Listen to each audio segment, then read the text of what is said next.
Hello and welcome everybody to my channel Omni Bio Entrance, and today we will be discussing Delhi University PhD Entrance Examination question paper for the subject Biochemistry conducted in the year 2021.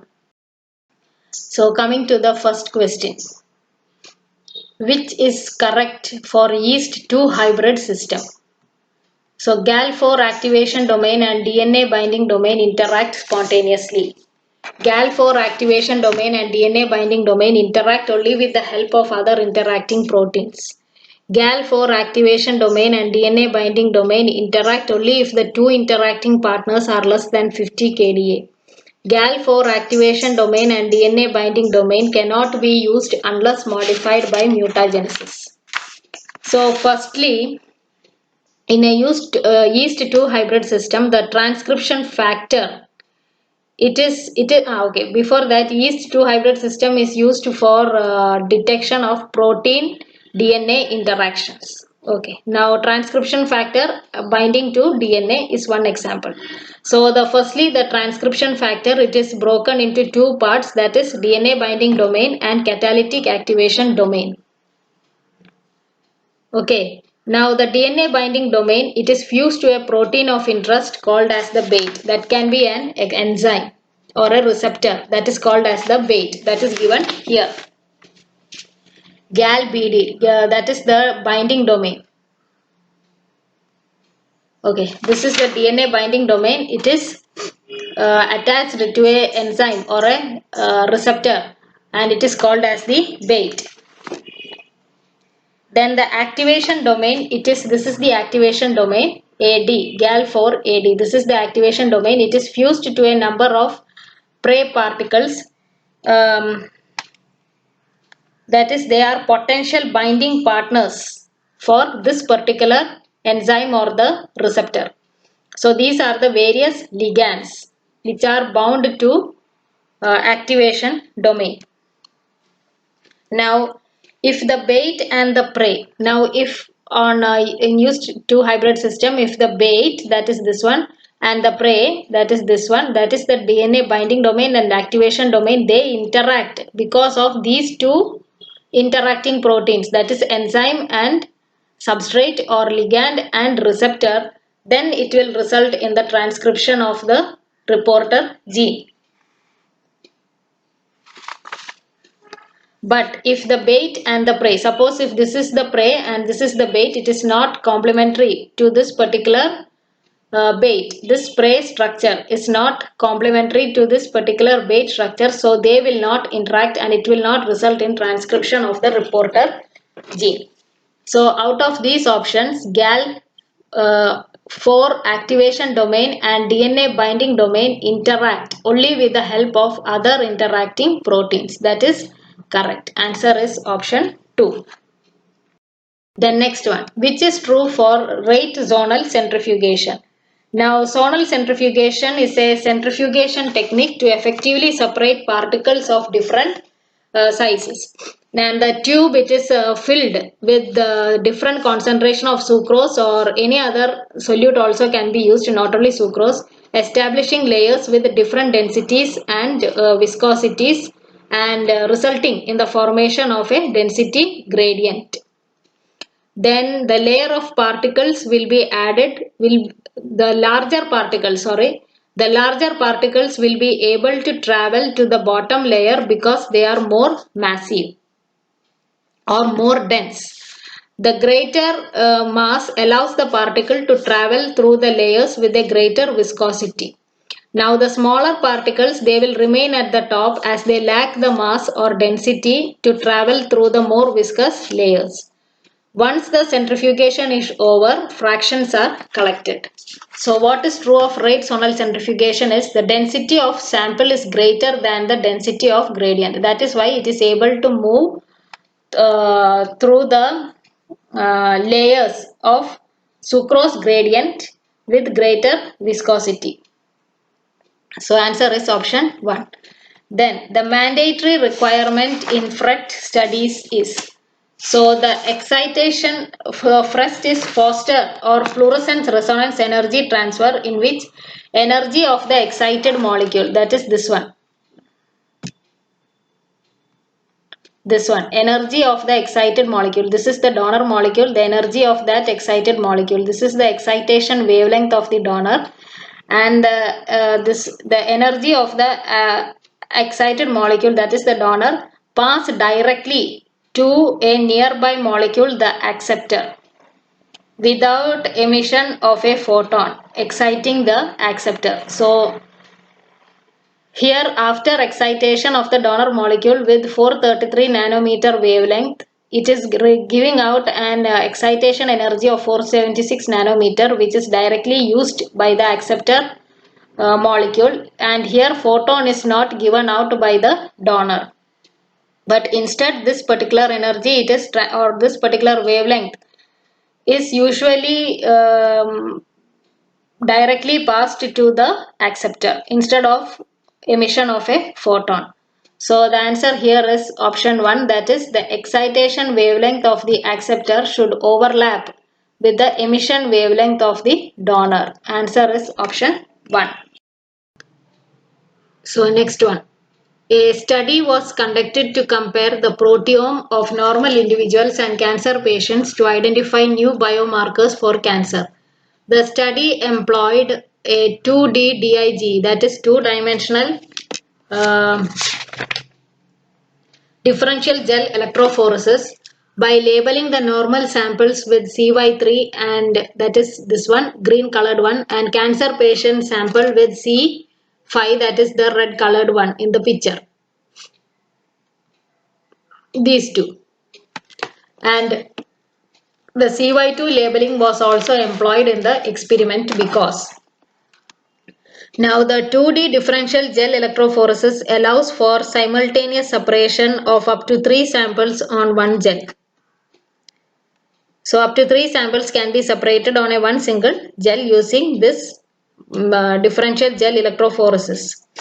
The system uses fluorescent cyanine dyes covalently bound to the proteins prior to the 2D gel electrophoresis process. The dyes CY2, CY3, CY5 have unique fluorescent properties and therefore produce distinct excitation and emission spectra. And this means that multiple protein samples labeled with different dyes can be co-migrated on the same gel, and the gel scanned using fluorescent scanner. So the two-dimensional gel electrophoresis technique, it uses different fluorescence dye for different proteins. That is, the dyes include CY2, CY3 and CY5, and they have unique fluorescent properties, so they produce distinct excitation and emission spectra. So this means that using 2D DIGE, multiple protein samples labeled with different dyes can be co-migrated on the same gel, and the gel scanned using fluorescent scanner. So instead of carrying out in different gels, you can carry you analyze multiple samples in one single gel itself. So this methodology, it uses an internal standard, that is ideally a pool of all the samples within the experiment. Now in this diagram, if you see, this is the internal standard. It is a pool of normal cells as well as cancer cells. These samples are also mixed with this pooled internal standard. The internal standard is labeled with one of the cyanine dyes, and typically it is CY2. So naturally it is acting as a control. Or I can say that it is used for normalization of pool created from a mixture of all the samples in the experiment. Now what will happen, these samples, they are mixed and then separated on a 2D DIGE. Then each of them will have different emission and absorption spectra, so you can scan at different wavelength and the image can be analyzed and data quantification using appropriate software can be done. So the answer here is it can act as an internal standard for accurate normalization of all protein spots. So that is why C2 labeling is employed. Now next one. If a protein is having a pi ion, which of the following combination of buffer and ion exchanger is correct for the purification of active protein? So if pH value is less than pi, proteins will carry a net positive charge. And anion exchanger chromatography, it has positively charged resin. So the positive charged molecules will not bind to anion exchange chromatography, but they will bind to cation exchange chromatography, which is having negatively charged resin. Now if pH is greater than Pi, then the protein will carry a net negative charge, and this net because of the negative charge, they will bind to anion exchange chromatography. Now option A, pH 8 and anion exchanger. pH is less than Pi, that is 8 is less than 9, so they carry a positive charge, so it is a cation exchanger, not an anion exchanger. That is not correct. Then in the next case, pH 6, Pi 9, so again pH is less than 9, so it carry a positive charge, so it should be a cation exchanger. So option B is correct.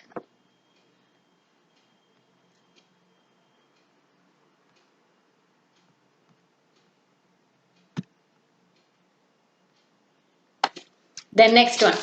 Arrange the following sequence of protein trafficking in correct order.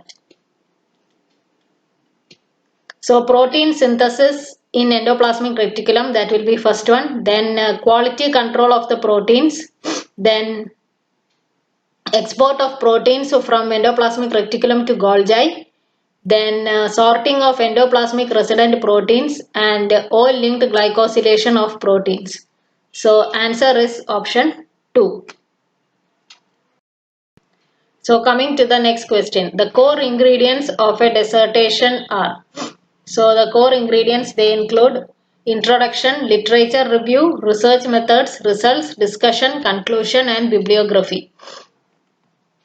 So answer is option 3. Then which is true for ion exchange chromatography? So the salt length of the column affects the binding of proteins. Presence of sugar in the sample affects the binding of protein to the column. Sugar doesn't have any charge. So that is also not correct. 1 is also not correct. Presence of salt in the sample affects the binding of protein to the column. That is correct, because salt solution, they will outcompete the protein binding to the column. The column has a higher attraction for the charge of the salt than for the charge of the protein. So option 3 is correct. Then during the purification of an enzyme from liver tissue, 5 steps of purification were performed. During purification, the activity of the enzyme was equal to the crude homogenate. However, after the 5th step, when the enzyme was highly pure, the activity of the enzyme increased 4-fold. What could be the possible explanation for this observation? So during purification of the enzyme from liver tissue, 5 different steps for purification were carried out. So during purification, the activity of the enzyme was equal to that of the crude homogenate. But after the 5th step, the activity of the enzyme increased 4-fold. And why could this happen? So because they have given option 1 as the 5th step of purification led to co-purification of an activator of the enzyme. The 5th step of the purification led to the removal of an inhibitor of the enzyme. The 5th step of the purification increased the Km of protein, and the assay was incorrect. Now the answer here is the 5th step of the purification led to removal of the inhibitor of the enzyme. Because an inhibitor of the enzyme was present, the activity of the enzyme was equal to the crude homogenate up till the 4th step of purification, and in the 5th step the inhibitor was removed and it caused an increase in the activity of the enzyme by up to 4-fold. So the answer is option 2. So coming to the next question. During plasmid DNA preparation by alkaline lysis method, use of potassium acetate is preferred over sodium acetate. The reason is potassium acetate causes precipitation of SDS protein complex as a white precipitate consisting of SDS, lipids and proteins. So answer here is it facilitates removal of SDS. Answer is option 2. Then next one. A researcher was trying to amplify a 1 kb fragment from a genomic DNA of Thermus aquaticus. However, analysis of PCR on agarose gel revealed the presence of two non-specific DNA bands at 400 and 500 base pair other than the band at expected size. From the following, what should be the suitable strategy to reduce the non-specific amplification? So to reduce non-specific amplification, because he was trying to amplify 1 kb DNA fragment, but he also got two non-specific DNA fragments at 400 and 500 base pair other than the band of expected size. So what could be the strategy to reduce this non-specific amplification? So that can be done by increasing annealing temperature from 50 to 55 degree Celsius. Answer is option 4. Then next one. A TLC run of rat liver phospholipids is sprayed with ninhydrin and the color is allowed to develop. Which phospholipids can be detected in this way? So it is phosphatidylserine, PS. Option 3. Why? Because serine is an amino acid and can be detected by ninhydrin spray. So answer is PS. Then next one. What would happen to red blood cells if the heme group were removed from hemoglobin? So the heme group gives myoglobin and hemoglobin the ability to bind oxygen because of the presence of iron atom. So red blood cells would not be able to bind to oxygen. Answer is option 1. Then the putative interaction between two proteins was identified by yeast-2 hybrid assays. Which of the following technique cannot be employed to further confirm the interaction?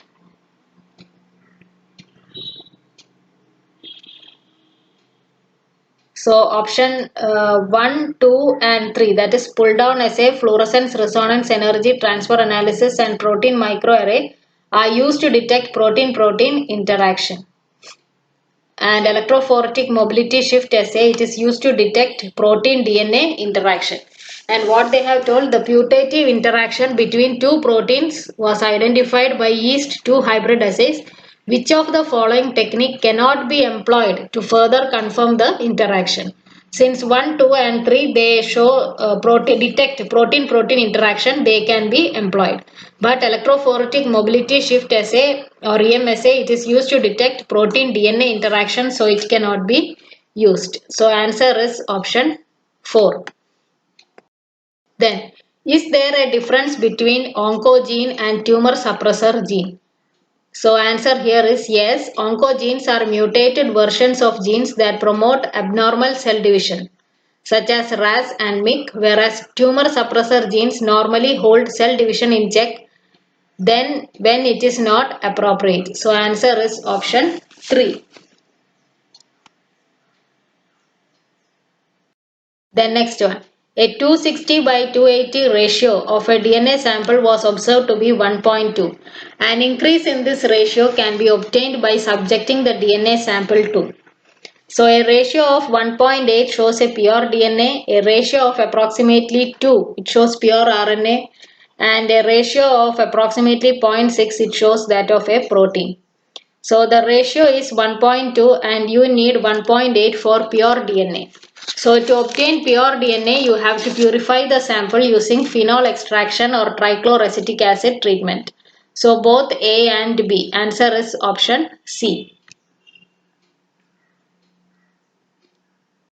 Next one. In an enzyme catalyzed reaction, how does Vmax and Km change if the enzyme concentration is doubled while keeping all the reaction condition unchanged, ensuring that substrate is not limiting? So Vmax is the one that depends on enzyme concentration and Km does not. So Vmax is doubled while Km is unchanged. Answer is option 3. So coming to the next question. What is the isoelectric point of an amino acid lysine with the pKa1 2.2, pKa2 9 and pKa3 10.8?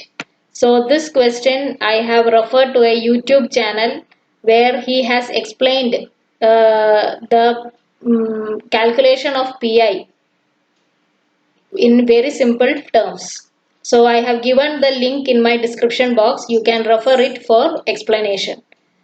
And the explanation is also very simple and up to the point. So he has done it for aspartic acid, and I have used the same methodology for calculating pi of amino acid of lysine, and I have got the answer as 9.9. So the pi of amino acid will be between 9 and 10.8. So it will be 9 plus 10.8 divided by 2, that is 9.9. Then which of the following changes in the gene encoding a lysosomal protein is not expected to impair the translocation of the protein across the endoplasmic reticulum membrane? So, which of the following changes in the gene encoding a lysosomal protein is not expected to impair the translocation of the protein across the endoplasmic reticulum membrane? So the answer, the deletion of the nucleotide specifying the 25 amino acids following the translation initiation codon. The conversion of the sole lysine codon after the translation initiation codon to an arginine codon. Lysine and arginine are basic amino acids. So which of the following changes in the gene encoding lysosomal protein is not expected to impair translocation? So if you convert lysine to a arginine codon, then no harm. So it is not going to impair the translocation across the endoplasmic reticulum membrane. But if you see the other way, third option, the conversion of sole lysine codon to aspartic acid codon. Lysine is basic and aspartic acid is acidic, so that is going to impair. Then the conversion of the two leucine codons and one phenylalanine codon near the translation initiation codon to an isoleucine codon and aspartic acid. Now leucine and phenylalanine, they are hydrophobic amino acid. Isoleucine is hydrophobic and aspartic is hydrophilic. So that will also impair. So the answer here is option 2. Then next one. Catabolism of which of the following amino acid requires the direct involvement of oxygen? So it is phenylalanine. Answer is option 2. Then which of the following statements about protein structures and functions is likely to be false? So two entirely different protein sequences from different evolutionary origin may fold into a similar structure.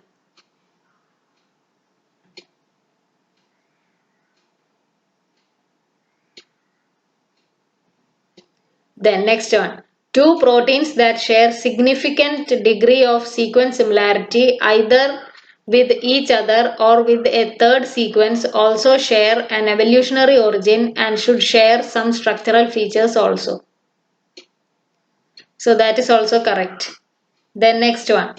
Ancient gene for a given protein structure may diverge in different species while maintaining the same basic structural features. That is also correct.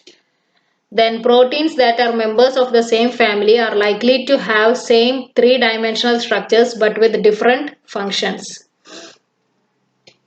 That is not correct because proteins in a family, they descended from a common ancestor and typically have similar three-dimensional structure, functions and significant sequence similarity.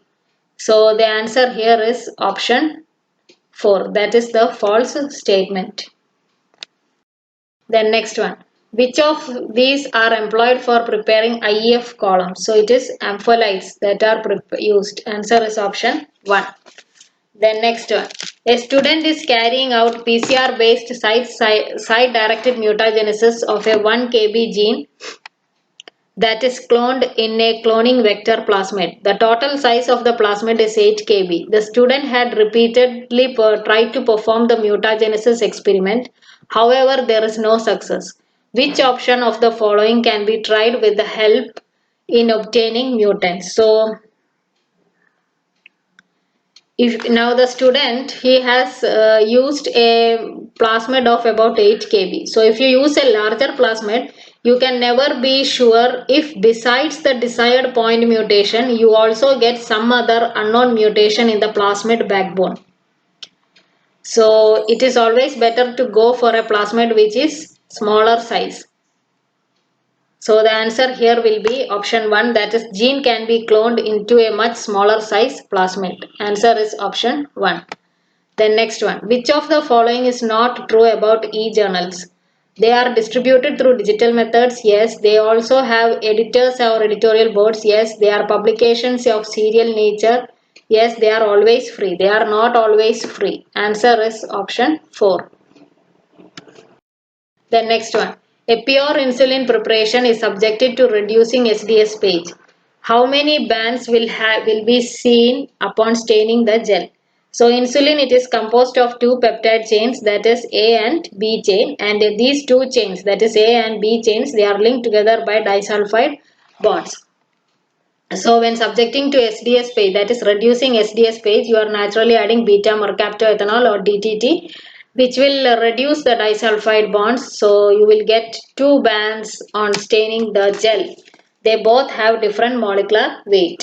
So answer is option 2. Then next one. The diagram below depicts a eukaryotic translation complex during the elongation stage.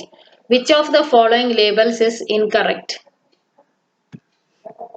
So first one, location of the mRNA cap structure. So A here, it is having a 5' cap. So that is correct.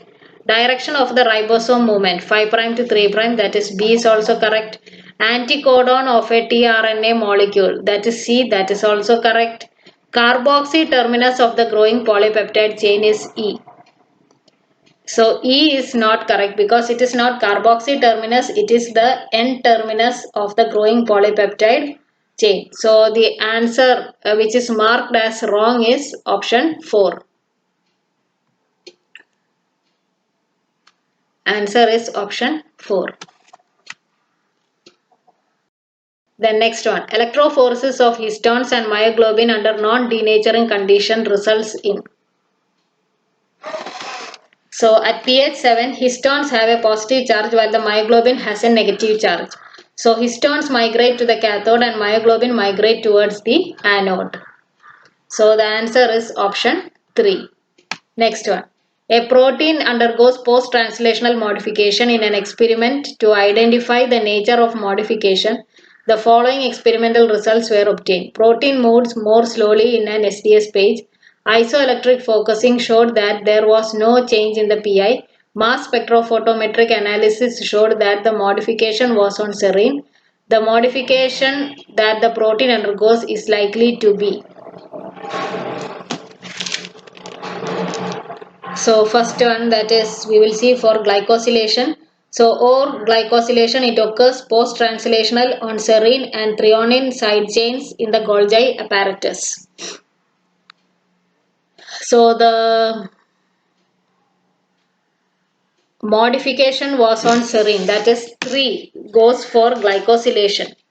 Then what have they told? Then ubiquitination. It is a 76 amino acid polypeptide and ubiquitination occurs via formation of an isopeptide bond between an internal lysine of the substrate and the C-terminal glycine of ubiquitin. So such kind of option result has not been mentioned, that is internal lysine of the substrate and C-terminal of glycine of ubiquitin has not been mentioned. They have told that mass spectrophotometric analysis showed modification was on serine. So it is not ubiquitination. Then mono ADP ribosylation is catalyzed by ADP ribosyl transferases and is specifically targeted to amino acids such as arginine, asparagine, glutamic acid, aspartic acid, cysteine, and dipepthamide and phosphoserine. So here also these amino acids have not been mentioned by mass spectrophotometric analysis. Then moreover, they have told that isoelectric focusing showed that there was no change in the PI. So if it was phosphorylation, that is option 1, then it would have added a negative charge. but there is no change in the pi. So naturally it is glycosylation. Answer is option 2. Then next one. In practical class, students were demonstrating ATP synthesis in vitro using active mitochondria. Some students added one of the following to their tubes: DNP, an uncoupler, mild acidification of the medium, glutathione that permeabilizes both the membranes, and outer membrane permeable H-positive quencher compound ELILA. In which of the above ATP synthesis will be detected? So DNP, it has the ability to separate, it is an uncoupler and it has the ability to separate flow of electrons and the pumping of H-positive ions for ATP synthesis. This means that the energy from electron transfer cannot be used for ATP synthesis.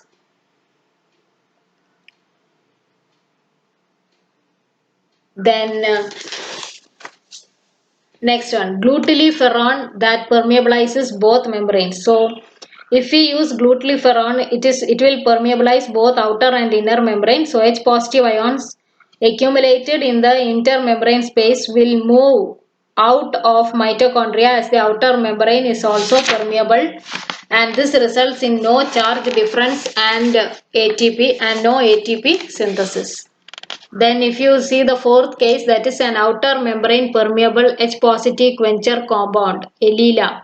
In which of ELILA? So if it was H-positive quencher, it will enter the intermembrane space through the outer membrane as it is permeable to the H-positive quencher, and this will quench all H-positive ions in the intermembrane space and will not create a charge difference, and ATP will not be synthesized. So what is left is mild acidification of the medium. So you are adding H-positive ions to it. So that will result in synthesis of ATP. So you can detect ATP in case of this mild acidification of the medium. So the answer is option 2. Then next one. Diagnosis of influenza virus infections can be done using some of the following techniques: Western blot, Southern blot, Northern blot, Western blot, ELISA, RT-PCR, PCR and electron microscopy.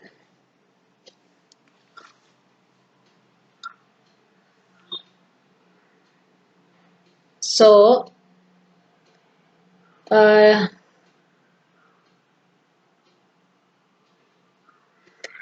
genome of the influenza virus, it is a single-stranded RNA. So naturally Northern blot can detect RNA. Then Western blot, it can detect the antigen-antibody reaction. So Northern blot and Western blot is correct. Then ELISA can also detect antigen-antibody reactions. So that is also correct. And RT-PCR, of course, it can diagnose influenza virus infections. So both 2 and 3 are correct. Answer is not Southern blot cannot detect, and electron microscopy also cannot. So answer is option 2 and 3 only. So coming to the next question, to assess the impact of a newly identified drug when added to a culture of subconfluent HeLa cells, a researcher analyzes the fluorescence activated cell sorting FACS profile of untreated drug versus treated, that is plus drug cells. Based on the FACS profile shown above, this drug inhibits. So here you can see the three phases of and the relative amount of DNA. This is the G1 phase, this is the S phase, and this is the G2M phase. G1 phase where it is 2N, then S phase it is increasing, that is it is doubling, DNA is doubling. Then you have got the G2M phase where the number of cells are decreasing because they have entered from G1, S, G2 to the M phase. So the peak of G2M phase has got decreased. But in the presence of drug, the peak is more taller and broad. So you can say that the drug is inhibiting the G2M phase of the cell cycle. Answer is option 3. The Nobel Prize in 2019 in Physiology and Medicine was given to which of the following contribution? For discoveries of how cells sense and adapt to oxygen availability. Answer is option 4. Then next one. A researcher wants to clone a PCR amplified insert into a PCR amplified vector backbone using blunt end ligation. The PCR was performed with PFU DNA polymerase to reduce error rate. For successful cloning, the PCR amplified insert should be treated with which of the following enzymes before setting up the ligation reaction? So a researcher, he wants to clone a PCR amplified insert into a vector backbone, that is 4 kb, using blunt end DNA ligation, and he has performed the PCR using PFU DNA polymerase. So instead of using Taq DNA polymerase, because it is error prone, PFU DNA polymerase, it will reduce errors, so he has used PFU DNA polymerase. Then for successful cloning, the PCR amplified insert should be treated with which of the following enzymes before setting up the ligation reaction? So T4 polynucleotide kinase. It catalyzes the transfer of the gamma phosphate from ATP to the 5' termini of polynucleotides or mononucleotides bearing a 5' OH group. This kinase treatment was found to be a critical step for that enhanced the blunt end cloning of the PCR product. So T4 polynucleotide kinase, it will enhance the blunt end cloning of the PCR products. So answer here is option 3. Then next one. When the resting membrane potential become less negative, the phenomenon is known as, it is known as depolymerization of the membrane. Answer depolarization, not polymerization, depolarization. Answer is option 2. Then universally accepted structure of DNA as a double helix was based on the experiments related to X-ray crystallography. Answer is option 2. All these are just direct questions. So coming to the next question. The disease hemophilia is manifested because of the deficiency of. So it is because of the deficiency of enzymes. Answer is option 1. Which of the following molecule has the highest diffusion coefficient in plasma membrane? So it is glycophorin. Answer is option 2.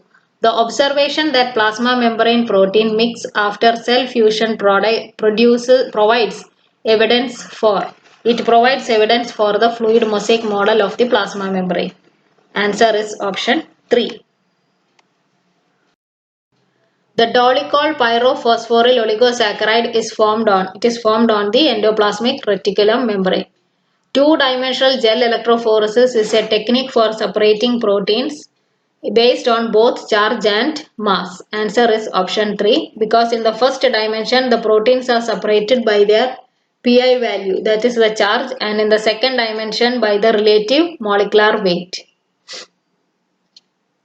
Then next one, cellular organelles can be easily separated by, so they can be easily separated by equilibrium density gradient centrifugation.